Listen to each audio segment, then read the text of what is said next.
రాష్ట్ర ఉప ముఖ్యమంత్రి పవన్ కళ్యాణ్ ఆయన ఇద్దరు కుమారులు అఖిరానందన్ మార్క్ శంకర్తో శుక్రవారం ఉదయం మంగళగిరిలోని తన నివాసానికి వచ్చారు.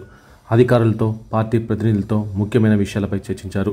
అనంతరం వారితో కలిసి మార్కాపురం నియోజకవర్గ పర్యటనకు బయలుదేరారు. అక్కడ జలజీవన్ మిషన్ కింద 1290 కోట్లతో చేపట్టనున్న తాగునీటి పథకానికి శంకుస్థాపన చేయనున్నారు. అనంతరం ప్రజల్ని ఉద్దేశించి ప్రసంగించనున్నారు. తిరిగి మధ్యాహ్నం 1:45 గన్నవరం విమానాశ్రయానికి బయలుదేరతారు.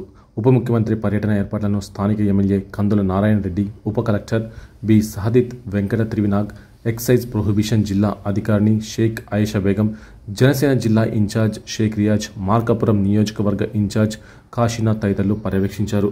అయితే చాలా రోజుల తర్వాత పవన్ కళ్యాణ్ తన ఇద్దరు కుమారులతో ఇలా కలిసి కనిపించడం అభిమానులు ఎంతగానో ఆనందానికి గురిచేస్తుంది. ఒకవైపు హరిహర వీరమల్లు ట్రైలర్తో ఫుల్ ఖుషీలో ఉన్న అభిమానులకు ఇప్పుడు ఈ ఫోటో కూడా వారి ఆనందాన్ని రెట్టింపు చేస్తుంది.